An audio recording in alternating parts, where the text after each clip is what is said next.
Well, good morning, guys. It's good to see all of you on this wonderful Thursday morning. Snowing pretty good up north here. But it's Thursday, the 25th of February, and we've got Jim with us and Catherine from Joint Fiscal, and Faye's with us again, and who else? We got Brenna, is it? It's Brianna. Thank you. Brianna from Joint Fiscal. That's right. And Brianna, I don't know if you know everybody on the committee. We can run through and introduce ourselves. I'm Bobby Starr, and I chair the committee. Chris? Chris Pearson from Chittenden County, Vice Chair. Hi. Hello. Hi, Anthony Polina, Washington County. Nice to meet Brian you. Collmore representing Rutland County. And I'm Corey Parent. I represent Franklin County. So welcome, everybody, and we'll get started with Jim. Jim, we had a few little changes yesterday? Did you get the new language from the agency? Yeah, so I did get a few bullet points to put into statutory language. I sent them that language overnight, but I haven't heard back from them yet as to whether it's what they want. But I just did my best to frame it. So it's in the bill now. Yeah, and you wanna run through those quickly? for Sure. us? Yeah. Can I share the screen, Linda? We have Gail with us this morning. Oh, Gail. Sorry, Gail. Linda's gone ice fishing. Oh, good for her. Sounds No, terrible. I'm just- Here it is. Yeah. Okay. Okay, let me just minimize this and make this a bit bigger.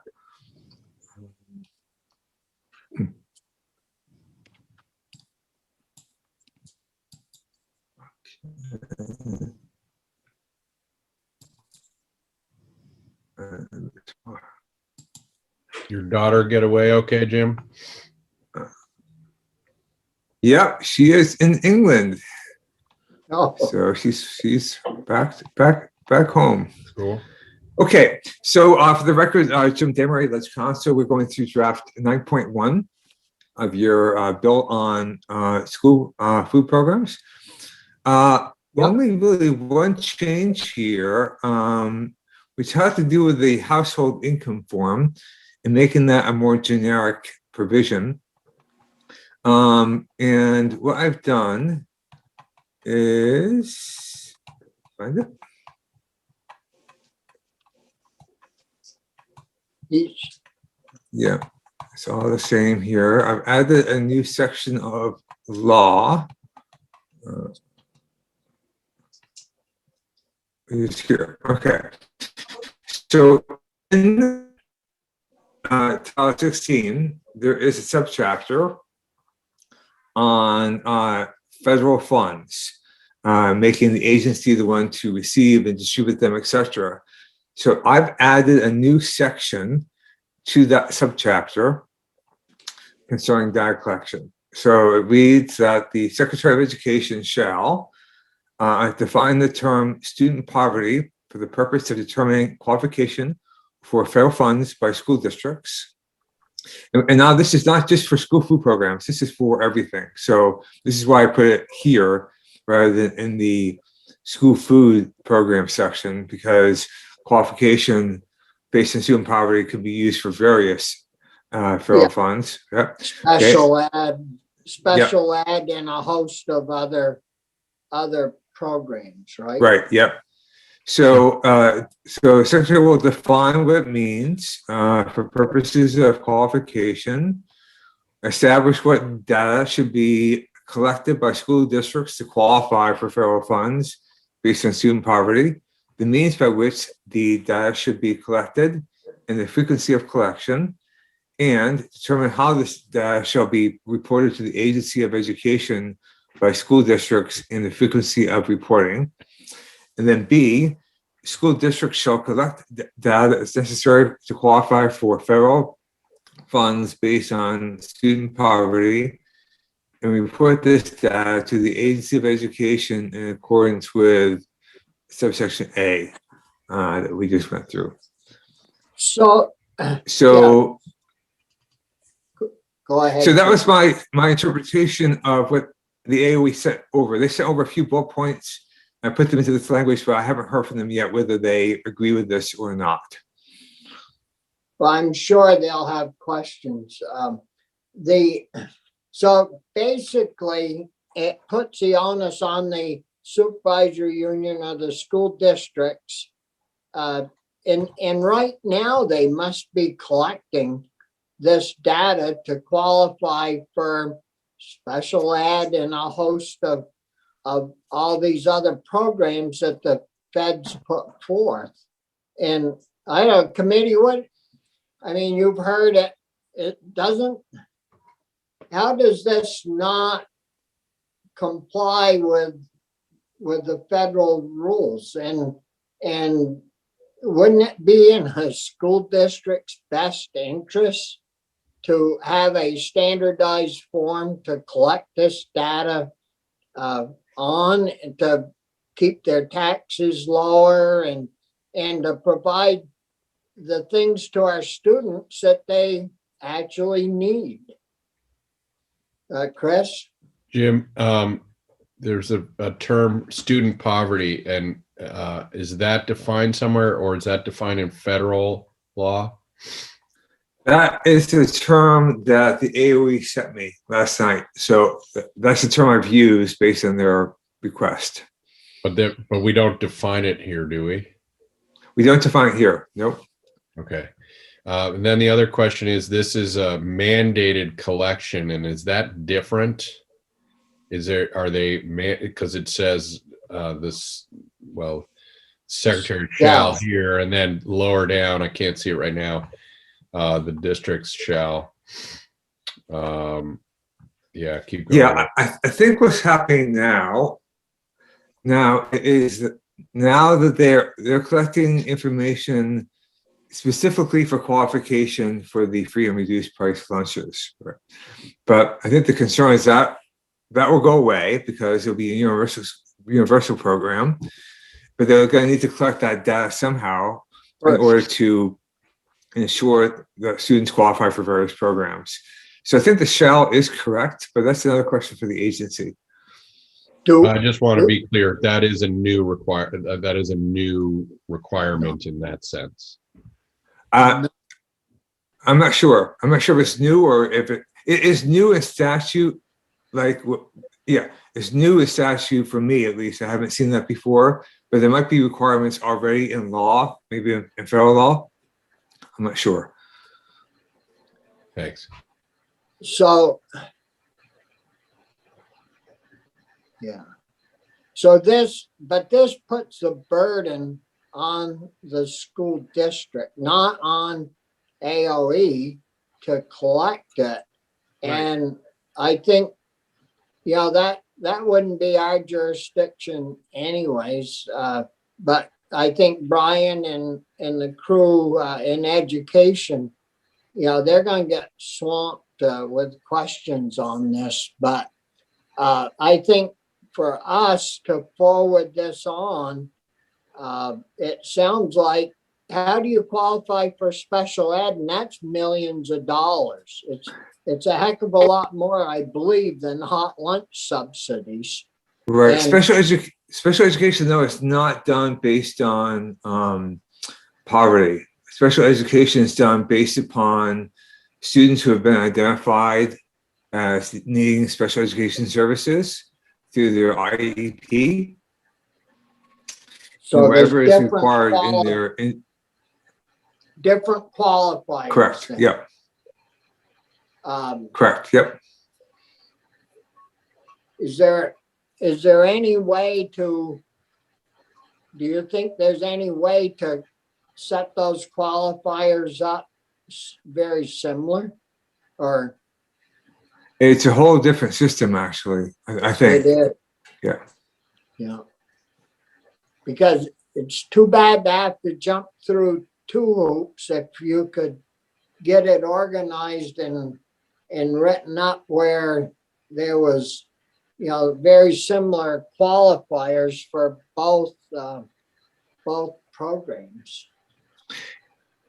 Yeah, the problem I think is that the free and reduced lunch is based upon student poverty, and special education is based upon needs identified to the individualized education program for a Yeah. student. So we may run into a snag there, Anthony. Yeah, I just don't totally understand. The federal government has already defined poverty, I presume, for the purposes of determining federal funds. Are we saying that we may have a different definition of poverty than the federal government would? And aren't they not going to like that? Something I can't answer that. Again, this came over from the agency. I think they need to testify on what they sent over. Okay. This is framed the way they sent that over. Okay. Did you understand that? And I didn't get a clear response on my computer, Jim. Would you repeat that, please? I was just saying that I'm not sure what the answer to Senator Polina's question is, about whether there's a federal definition of student poverty and whether this is consistent with that. It's really, I think this was sent over again by the agency last night, so I think you should hear from them as to that question. Yeah. Mr. Chair, Yes. you raise a good point, I think, and I have the same sort of question. Everything here from line 17 says Secretary of Education shall, and then there's 2 or 3 different things.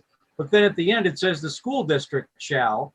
And I'm wondering what sort of burden is placed on the school district by that provision. In other words, what are they collecting now? Are they going to have to do additional work? Who's going to do it? And is that going to be a matter of concern for the individual school districts? Jim, have you chased that down at all? No, I mean, this has been moving fast for me.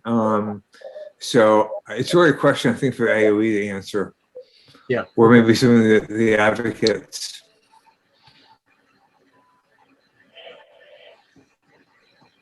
Okay, thank you. Chair Starr, I don't want to interrupt, but I could address some of this if you would like, Mrs. Fay. Yeah, that would be fine, Faye. Sure. So for the record, Faye Mack from Hunger Free Vermont.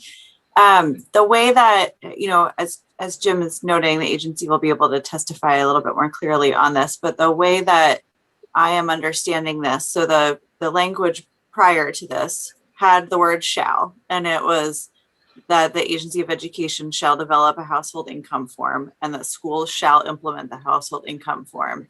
And so the difference in what is being presented today is that it gives the agency flexibility to determine, is it the household income form or is it something else to collect the data in the absence of a school meal application. So it's giving them the flexibility to identify the best practice. But the process is still the same. To the questions about sort of what is being collected. So right now, that for schools that do not provide universal school meals, the school meal application serves as the way that the school collects poverty data for some federal funding, not all federal funding, like special education, but for other federal funding. This would just replace the school meal application with another way to collect that same data from families when the school meal application goes away. And right now, in the schools that are already providing universal school meals, they're doing so through what we call a household income form, but it could be done through a different kind of form. So this language just allows the agency to determine what the method is and to ask schools to do that. So it doesn't actually shift. It just creates some more flexibility in identifying what the process will be, what the actual data collection method will be. But the process of the agency establishing what that process is and directing schools to do that is what's current practice as well, which is my understanding. So this, from my perspective, this is, I like this change. You know, I think we would support this change. It just gives AOE more flexibility. Just a second, Faye, we're getting a lot of feedback from. Sorry, I have the F-35s taking off over me. I'll mute. That's all that is an F-35 taking off? They're coming over me now. It is. I live under the flight path at Winooski, so apologies.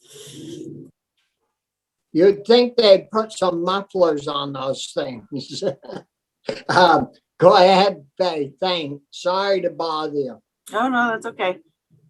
That's all. And I don't know if there are other specific questions that I can help with. I will note that what has been eliminated by this language is the process of the Agency of Education working with stakeholders out in the community, either the school business office association, or others in developing the best practice, which we would support having in there. But as is meets that flexibility that the agency was asking for. Yeah, the only thing is, I'd like to see this done before I pass on to the other world. And if we kind of mandated them to do it, hopefully they would call you folks in. But if you think that should be in there, I mean, I don't see a big problem with having it there, but we could put something in that would suggest that or recommend it. From my perspective, I think it's important. I don't want to hold up the process at the moment, and that I think there'll be other opportunity to bring it back in. So we'd be happy with it as going forward as is. Well, and you've got to have something to do when this bill gets to education. That would be a good recommend for Senator Campion, right? Absolutely. Committee, do you have questions in regards to Faye's suggestion or recommend? Mr. Chair, I just still don't have a clear idea of what sort of work this puts on the school district in terms of what they're doing now and what they will do in the future if this bill passes. Is it more work or just different work? Faye, could you answer that on the 70 or 80 schools that are already in? Yeah, so Senator Collmore, I think it's different work broadly. They're already collecting this information through school meal applications, and they do work to encourage families to fill that form out and to get it back. This would just mean that they're collecting that information from families through a different form or a different method as determined by the agency. So it's just different work. It's not, this is information they're already gathering. But when that school meal application goes away, they need a different way to do it. So it's just different. So you would not characterize it as additional work? Broadly, no. Okay, I mean, I think Rosie was saying yesterday that each school puts different amounts of resources into how they collect this information. And there are groups like we help schools collect this information and give them materials and template letters they can use and support schools in getting this information from families. So all of that remains. Okay. I think it's up to each individual school how they do it. Thank you. Have you or any of your other organizations, do you know, received any negative feedback from the schools that are already doing universal meals in regards to getting these apps filled out? No, that hasn't Not been. the one? I don't think the forms are the main source of concern for schools. What we hear is how happy they are to have made the switch to universal school meals and the impact that they're seeing. It's all positive.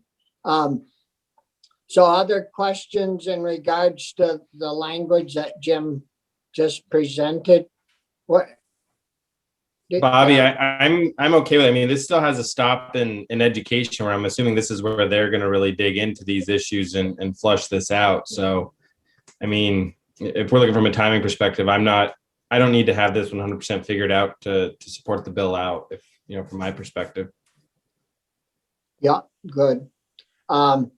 So if we're good with that language change that Jim presented, we'll go to Catherine and Brianna. And Catherine, I'm sorry I didn't get back to you, because by the time I got to my emails last night, I figured probably you were asleep. And then I said, well, I'll call Catherine early in the morning. And the phone started ringing at 6:30, and well, here we are. I completely understand. And so I think what I'd like to do is, we do not have a full fiscal note developed yet, but we've been working on numbers. So, and we've been working with Faye and with the Agency of Education, and Brianna has been the lead on doing the data analysis. I also want to say that Mark Peralt worked on this in the past, and he's on leave, but he'll be back in the office on Monday. So he will also be reintegrated into this discussion.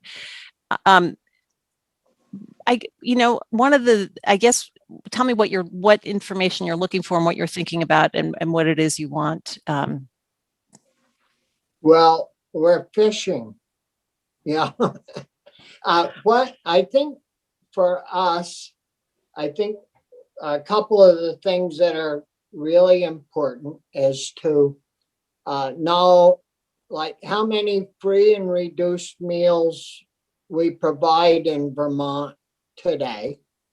What the payment is for free meals from the feds, as well as the reduced meals. It would be good to know what other commodities that maybe, if there are any, that the government supplies to the meals program. Because what we're getting is, we're getting a $50-odd million cost from the Ed Department, and we're getting a $20-odd million cost from the advocates. And I fooled with the numbers to some degree, just at home here. And I can't imagine how you can possibly get to either of those numbers. So if you take 70,000 kids, because they aren't all going to eat, and pay them $5 a meal for them for 180 days, and you try to figure that all out, and the numbers don't add up. And then the other issue, and it's in the bill, is that this would be phased in over a 5-year period. So it would be an ongoing cost to the school districts, but we need to know a little bit from somebody about what that annual cost could be, a maximum and a median cost to the school districts. Sure. So maybe I can speak to that a little bit. And Brianna, like I said, we have been going through various scenarios, and a lot of it has to, you have to figure out how many kids are going to take advantage of it is one piece. I think the other piece is you wonder how many kids will shift from the reduced lunch to the and will no longer want to fill out the paperwork. That's another piece of it so they will end up in the paid situation. But let me just draw a distinction. And I think both numbers are relevant, but there's one number that is potentially the full cost of the program. And I know the agency had said 50 million. That's if all the kids do everything. That being said, some schools are already doing it. So it's already being paid for. So of the 50, if you took that $50 million, the outside number of total cost, there's actually a portion of it that's currently, I think is it 20%, if I got that right, 20% of the about kids. 20% of students are currently in universal school meal schools So already. to give you an idea, so I think it's just important to understand when people put numbers in front of you, which number they're talking about. And from my perspective, what I care about really is I care more about the new cost, the additional cost. The total cost is important, but I think what you're looking for is what's going to change. And so the change would not be the full cost; it would be where we are now to where we're going. And so, depending on what you assume, we're already down to 40 million. Right? Well, we in our rough estimate, and we are gonna have a fiscal note, but I would say we're in the 23 to $39 million range of new costs, and and that all depends on the participation rate. I think that's a big driver. Brianna, I don't know if you want to pipe up and say anything about the scenarios. Why don't you go ahead? Thank you. So yes, Catherine's absolutely right. The participation rate matters greatly because it really depends on, if more meals are being served, obviously the costs are going to be a lot higher. And so what we were trying to do is to kind of flesh out what some of those options might be. And so if we think about, if we want to have the full participation rate, we wanted to go with maybe how many students are going to be there, on a daily basis. And so at that high end, we're looking at, about that $40 million cost. However, if we say maybe we don't have that many students that want to eat every day and take participation in this meal, and we have 60% of students opting to eat breakfast and 75% opting to eat lunch, that would come in at closer to $23 million. And so I think that can give a little bit of a sense of the scale in which the participation rate really matters. And I think, realistically, not every student is going to eat every day. So I think somewhere in that range would be a likely cost. Yes, Senator Pearson. Mr. Chair, can I ask a question? Sure. Yeah. Thanks. I get there's a ton of variables, hard to predict the future. But we also have a ton of data. We have 20% of our schools who've been doing this, some of them for 20 years. So what happens when we take their experience and extrapolate that to the whole state? What's that number? Do you want to take it to your head? I would say that, those participation rates, that is what we're looking at in terms of the meals. I don't have the exact number right now on what the cost is currently. So I could definitely try to work on that and circle back. To me, that's the most, if somebody said you have to pick something, that's what I would pick. So understanding that number, because that deals with experience of participation rate, experience of data collection, after that we're guessing. So if it would help me, and I think it would help us talk to our colleagues if we could pin that number down. If there's a logic behind why you want to tweak that up or down as we consider expanding this, that'd be great. And I'd also like an understanding of how you phase this in. What is the logic behind, what logic are you picking to help us guess what's going to be year 1 versus year 5? Obviously, very big difference. Okay, just to be clear, we were sort of going for the full. This is the full, and with everybody in. We hadn't dealt with the transition yet, because I think that is a fair question. But this was trying to figure out. So once it's fully implemented, where do you end up? That's a great question, but we haven't gotten there. So, yeah, okay. So 23 million might be our biggest number, is what you're saying. I mean, it's the low end of the biggest number. Thank you. And to be So- clear, once again, I just want to distinguish when you say the biggest number, this is the new cost, once again, because I think sometimes people talk about those two different numbers. This is not the total cost. It's the new cost that would come as a result of this. Brian, you had a question? Yeah, thank you, Mr. Chair. And I want to just follow up Senator Pearson's inquiry. And that's where I was trying to get to when I asked Faye and Jim the same question. So here's how I'm envisioning this. The current landscape costs this much money. It involves this many students, and it involves this much work for both AOE and the local school districts. When we change that, that's why I asked what sort of additional burden it would place on the local SDs, and then what changes in the AOE might that look like, and then obviously the money part is a key part of that as well. So I just that's where I was coming from. I'm looking at the current situation, and as we slowly begin to ramp up, we ought to at least have some benchmarks that say, okay, now we're at 33%. The next step might be 50% and up and up and up. And here's what it would mean for all the people involved. And I think that's where we want to go, realizing full well that the next trip down the hall to Senate Education, they're going to take even more testimony and refine this to some extent as well. And obviously it's going to wind up in a money committee as its last stop before it hits the floor. So that's where I am. Yeah, Faye? I don't know if Catherine or Brianna have any answers to that. I can let them go first, but I could try to address that a little bit, Senator Collmore.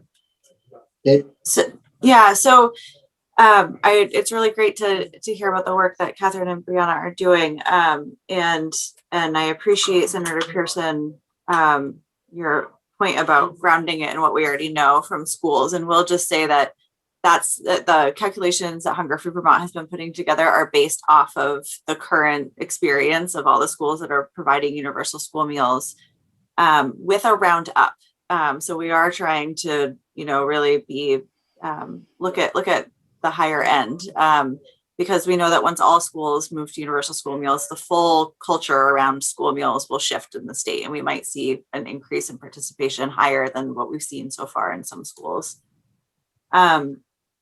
I can also, I don't want to just throw a lot of numbers at you verbally because that's hard. But Senator Starr, I can also provide some answers to some of the questions you're asking about commodities and federal dollars. I do know that right now there's about $39 million in federal dollars coming in through the child nutrition programs. And we estimate that this would bring in about $9.8 million more each year. More? Yeah, that would be the increase, and that's due to the increased participation. So we'd be up to almost $50 million coming in. Yeah. Yep. To the current cost question, and Senator Collmore, to your question about sort of what shifts, what's the shifting burden on schools and school districts. The individual cost of the school meal programs that's falling into the education fund already is different for each school because they all have different size school meal budgets and are able to run their programs differently. They have different efficiencies of scale and sort of boiled down cost per meal of what it actually costs to make the meals. So it's hard to get at what is currently being covered in the education fund, which is why we've all been talking about what the additional cost to the education fund would be.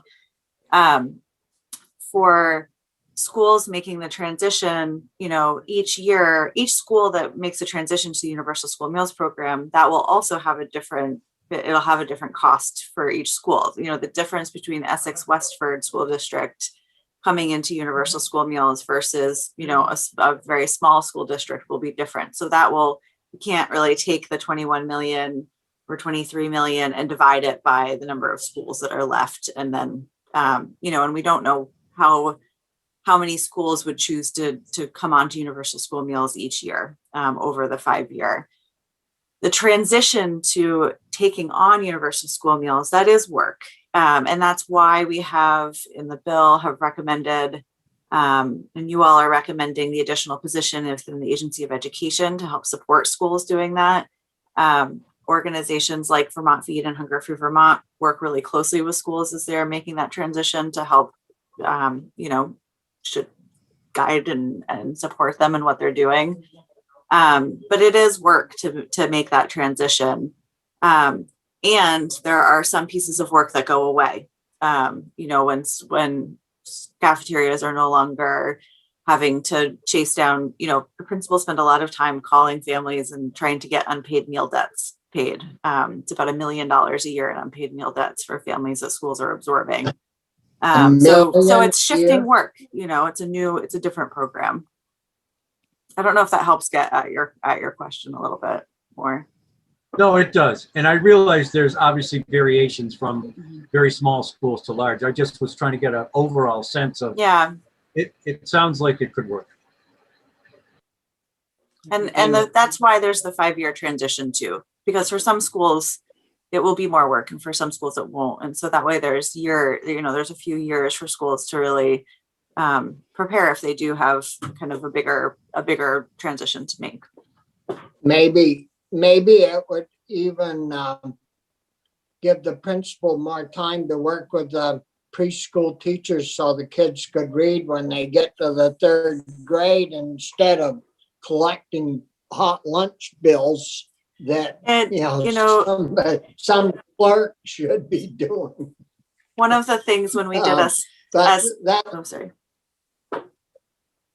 I was just going to say that when we did a study on that, one of the things that principals reported was that they have much better relationships with the parents and the caregivers, that it changes the dynamic.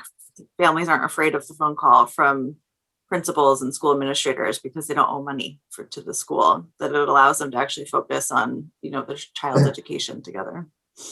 And I don't know if you collected this data, but the years, that I was on the school board, at least 2 different times, the agent would kind of lose some money and disappear. And so you'd avoid all of that whole fiasco. And we're the choir. So, Chris? I'm wondering if you, Mr. Chair, or either of our guests from JFO could help me understand. But in the last few years, the state has, you would think, moved heaven and earth to get schools on a single budget structure, right? I forget what we called it, the unified something.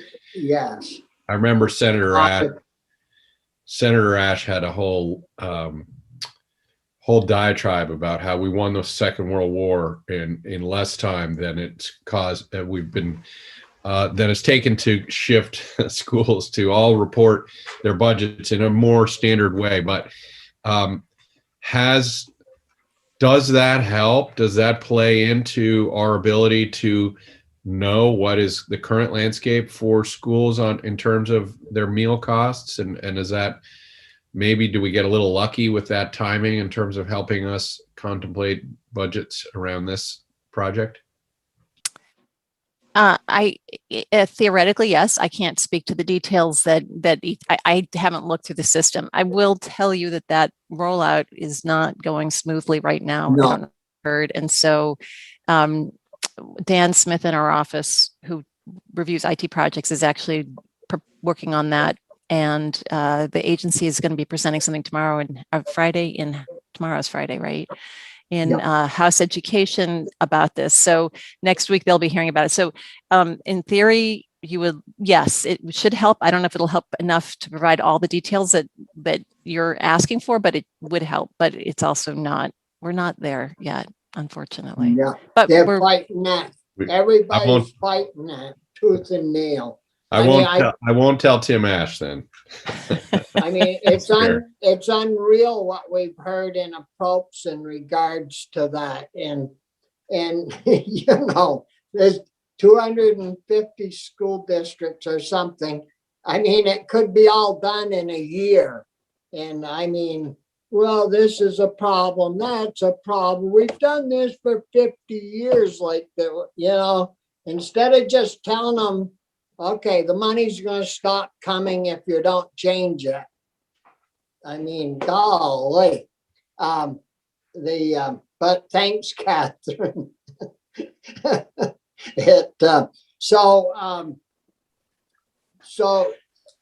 Catherine, Yes. you and Brianna have gotten off to a good start.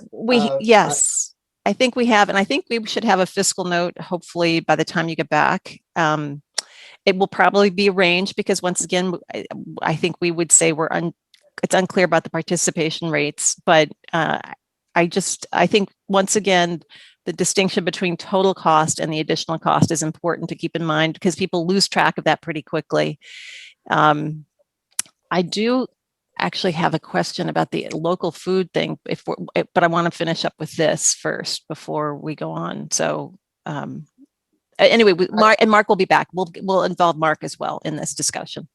Yeah, but getting back to the numbers that you've sort of come up with roughly so far, if we had to gear it up full bore, the low end of the big numbers, 23 million.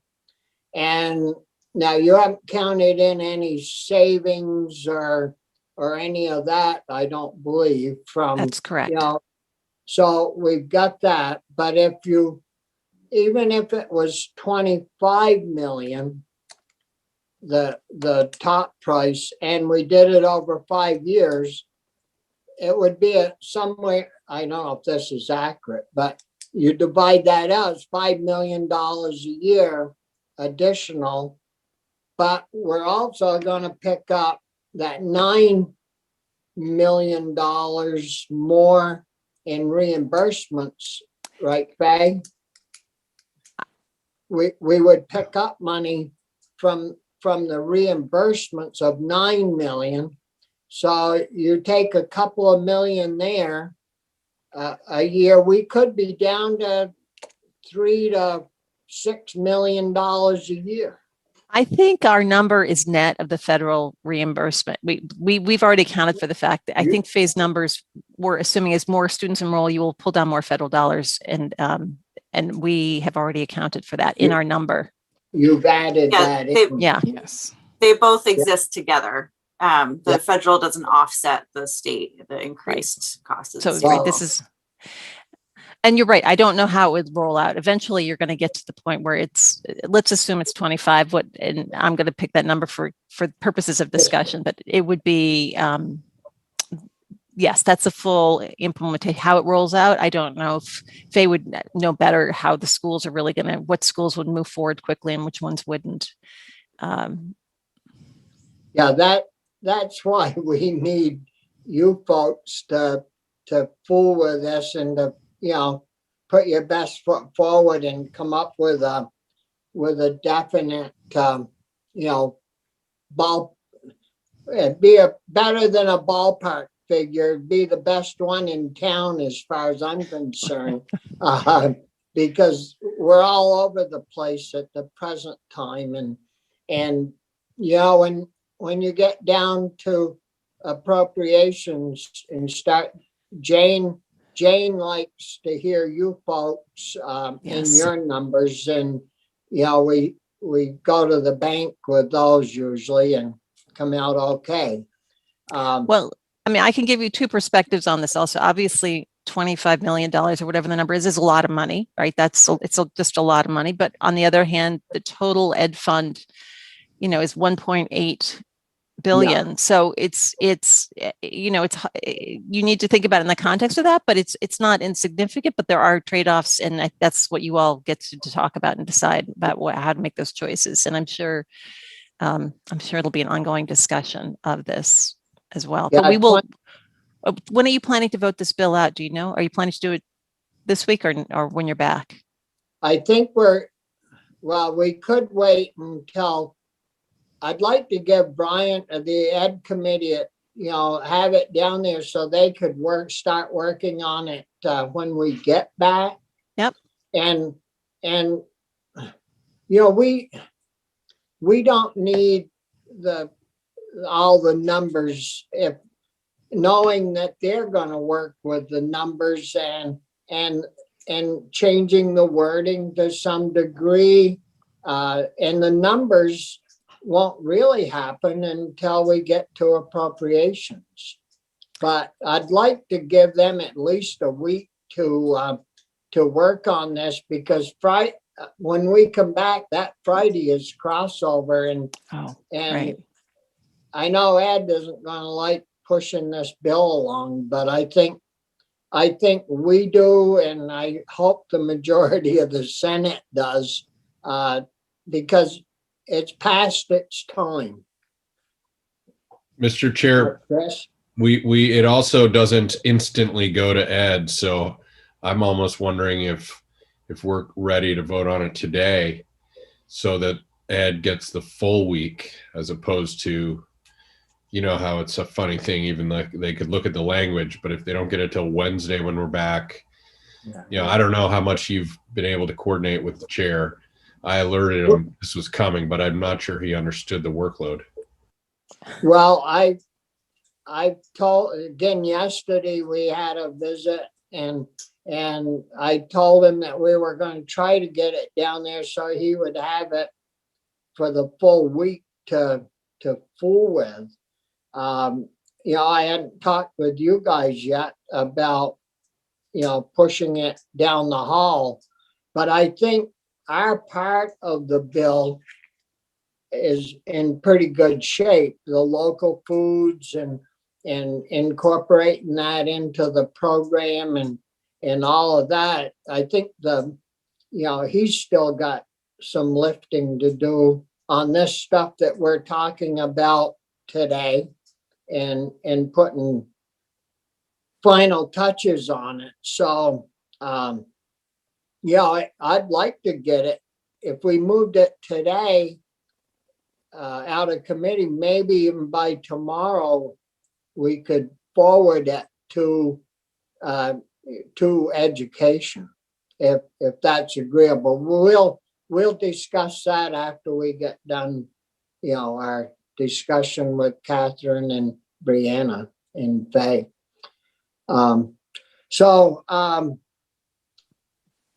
I think Catherine and Brianna, we kind of loaded a lot onto you, but hopefully you'll have time and get Mark back, and he can kind of help you a little bit, and we can have some pretty good numbers for education if they want them, and for appropriations if we get that far. Well, I think Okay. we're going to get there. It's just gonna take some pulling and pushing. But Catherine, you brought up a good point about 25 million is a lot of money. But you take those 77,000 children or 75,000 children and divide that into the 1.8. Well, if we can spend $24,000 per pupil to get them into the schoolhouse and go through the system, we ought to be able to put a $5 meal on the table for them to eat. But that's just my rambling on personal thoughts. So anyways, any other questions for Faye, or did you feel comfortable going over to Ed and getting your crew loaded back into the bill? We are excited to do so. Yes. As we could do that, but that'll give them something positive to do. Any other questions from the committee, Chris? I think Catherine had a question about the local food incentive, so let's make sure. Yes, if that's, so Yeah. I want to, Okay, understood. Yeah, I appreciate that, and we will continue to work. We'll keep you informed when we do get the universal meal estimate fiscal note done. We will make sure that you all get it as well. And I expect it'll be a range because of participation rate estimation. But on the locally produced foods, I believe, and I don't know these programs very well, but it sounded, the way the appropriations were written, it sounded, I'm trying to get to that language right now. It sounded like yes, thank you, Jim. If you go to the Section 8. Is section 8, is that where it is? so Section 9, I think, actually, no, because he's added a section. Oh, there It's- we go. Yes. It's not moving for me. Oh, well, maybe I So- can just read it, Jim. It's okay. I could read it. And Okay, there's one, you talk about you're giving 500,000 to the Vermont Agency of Agriculture, Food and Markets for the annual base appropriation for the farm to school. So that is an ongoing that's a base appropriation that currently exists. Yes, So I understand you may want to put it in here, but you don't need it in here because if it's in the base budget, it's already going to be in the base budget. So it will get pulled out of this bill at some point. I mean, appropriations probably will go through this process, but I wanted to clear, it sounded like that was a current program. You're not adding any additional money to that. Okay. No. And the local foods incentive grants is new though. Is that a new program? Okay. All right. That helped. And That is helpful. it varies, doesn't it, according to time, or isn't there a variation in there on the subsidy for that? Well, there is in the first year implementation where you're giving them some extra money, or you're letting them, you give them 500,000 for FY22 for their grant. This is to the agency, and they may use up to 60,000 to retain a contractor. And then you tell them to request in their future budgets the 500,000. Is that Yeah. so? Okay, that's all new. Okay, that was helpful. And so do you feel that we should pull that 500 out? Because Well, it's not necessary to be in there, right? I think what we will do in our fiscal note is we will say that that's in the base budget. So that's not new. Once again, that may be in spending, but that's not new spending. So we would not identify that as new spending. We would say that's current spending. I don't think if you want to leave it in there for purposes of discussion to go through the committees, that's fine, but I don't think it should be there in the end. But if it's helpful for people to understand that it's out there,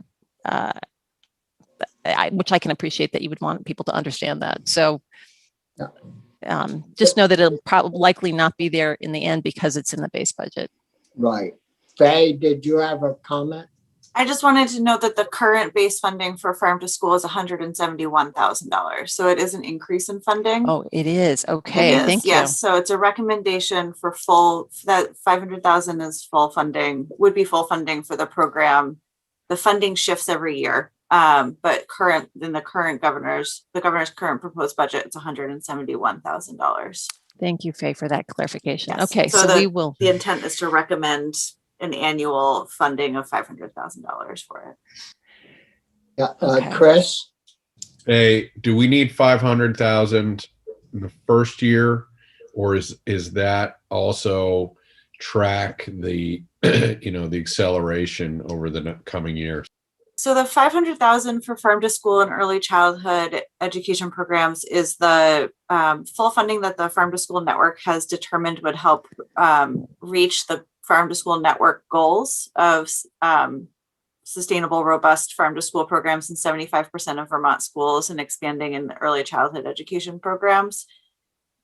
Why part of the reason that it's in here is that one of the things that we've learned from New York State and Oregon, who have done the local purchasing incentive, is that strong technical assistance and support through farm to school programs has been really key to the success of the incentive program and schools actually being able to increase their purchasing. So they kind of go hand in hand.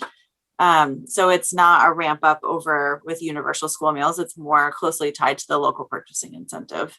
And My understanding from Betsy is that the Farm to School Network is ready they're poised and ready to utilize full funding immediately if it were added. And so the 500 has been something that we've been advocating for a number of years.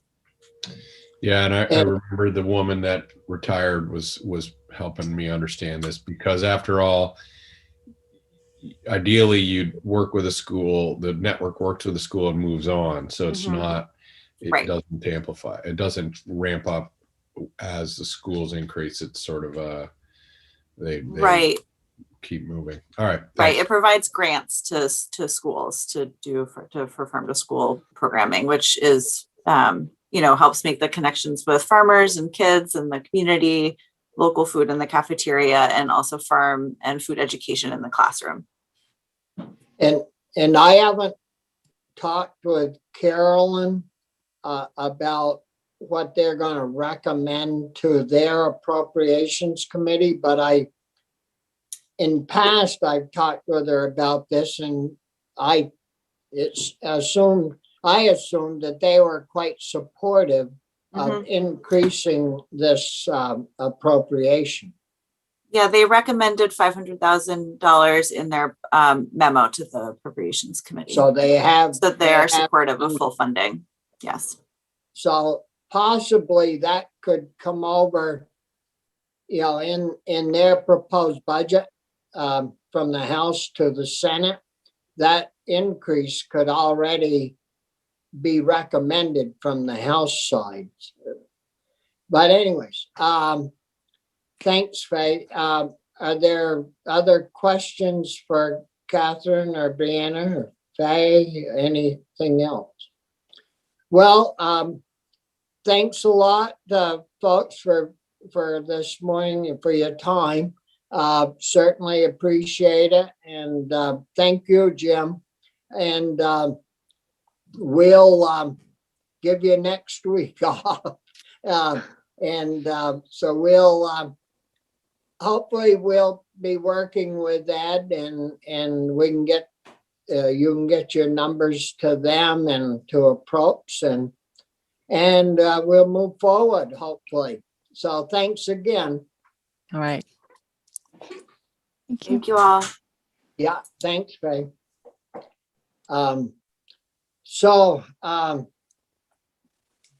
Well, I don't know, guys. I think the numbers sound better than yesterday's numbers. I mean, God, we're offline, I think. That's why I was putting my hand up. No, we're not. We're on YouTube for sure. I will, thought- if I we're going to thought- take a break, I'll take us off the live Yeah, stream. we're going to take a little break and then come back in 15 minutes or so. Thank you, Gail, and for getting us back online, and thank the committee for good to see you back. Hope you enjoyed your break. It's still snowing up here, and I tried to get my wife to go shovel the driveway, and she said, well, you can do it during your lunch hour. But anyways, getting back to our bill at hand, what do you folks think about trying to get this voted out today and moving it to education, where we can further, work with them and refine it more? Brian? Thank you, Mr. Chair. I think that's a great idea. And with that in mind, I'd like to move that the committee vote out draft 9.1 of the draft bill 21-0378 favorably. And I'll Yeah, second that motion. Thank you, and thanks for the second. So it's been moved and seconded that we vote out draft 9.121-0378, the Universal Schools Meal, School Breakfast and Lunch Program, for the purposes of forwarding it to the Ed Committee for further review. is there any further discussion in regards to the motion? If not, Mr. Clerk, would you like to call the roll, please? Yes, Senator Collmore, Yes. Senator Parent, yes. Senator Pearson, Yes. Senator Polina, Yes. Senator Starr, Yes. 5-0 vote. Yeah, We need well, we need that's a a good- reporter. I'm wondering, I don't know, I know Chris has worked a lot on this. Brian, you've always had a keen interest. Would you two want to report that, or would that work for you two? Sure. Yeah, sure. And I like the idea of two of us because I kind of think one of us should camp out in Senate Ed while they're talking about this, because, actually we're sort of expert now compared to a lot of other folks. And as we've seen ourselves, a lot of questions come up. So having two of us means we're not, we could trade that or share that responsibility. yeah, and Bobby, I'm gonna step out a minute just to scan this and get all the paperwork into Gail, and so we can get it moving forward. So, yes, yeah, appreciate that, Corey. Yeah, and I mean, I don't usually talk to you guys about this, but in most bills that we vote out, I'm usually pretty well prepared so that I can always jump up and help out if we need to. I just think if we can do a combo on this particular bill, if we can have both parties represented, in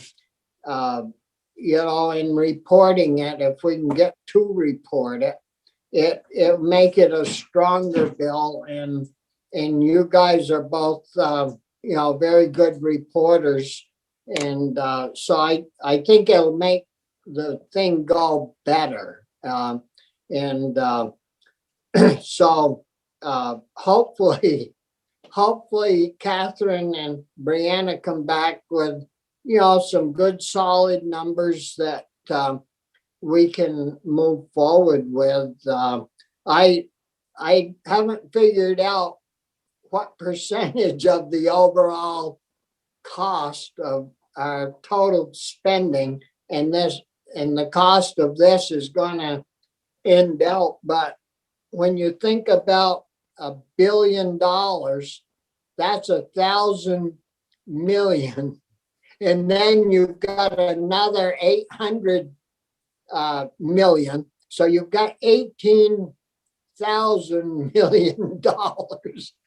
And we're talking about 25. It's usually I break those numbers down into like 25 million, call it $25, and then use the dollars, the real dollars for the top number. And it sounds to me like it's going to be down in the low single point percentages of overall cost.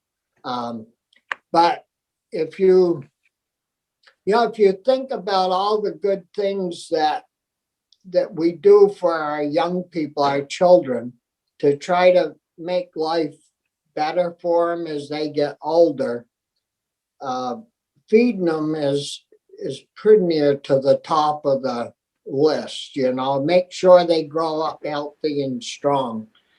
Brian?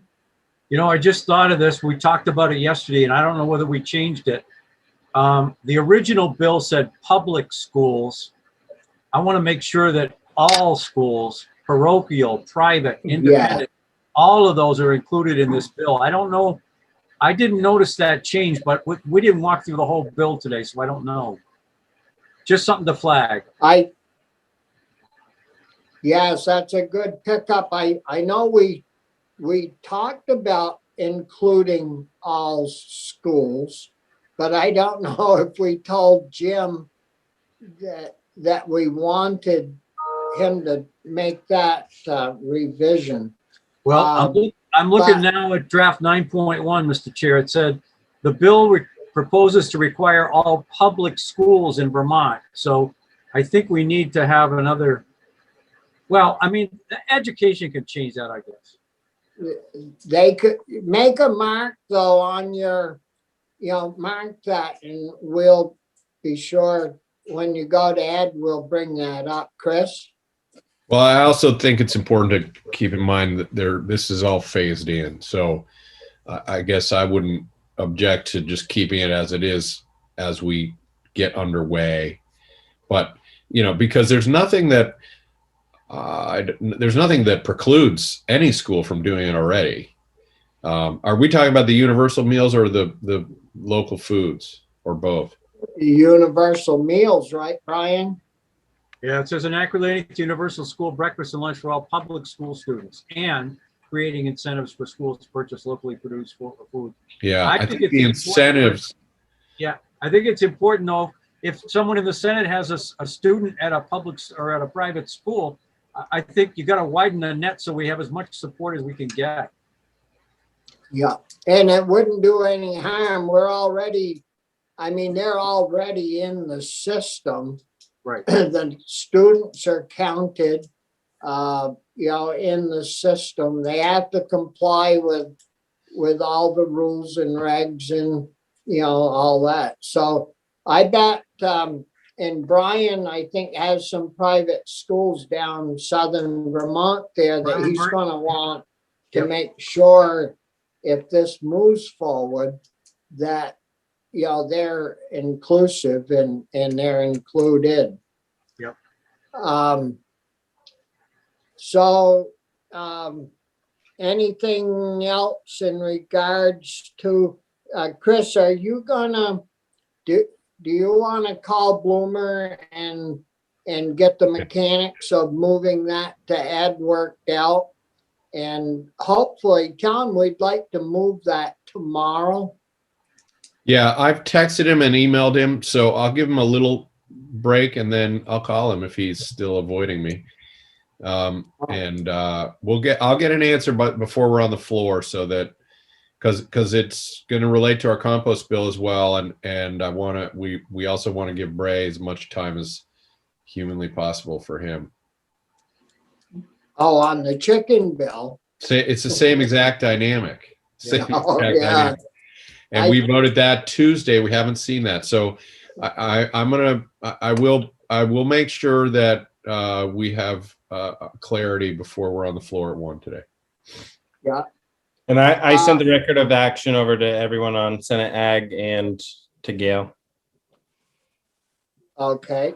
just so it's on your records. Oh yeah.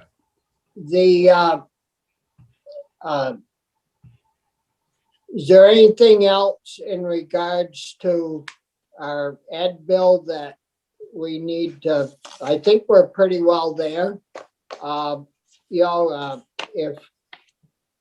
If you think of anything that we need to get ready to send down to education, besides your knowledge, I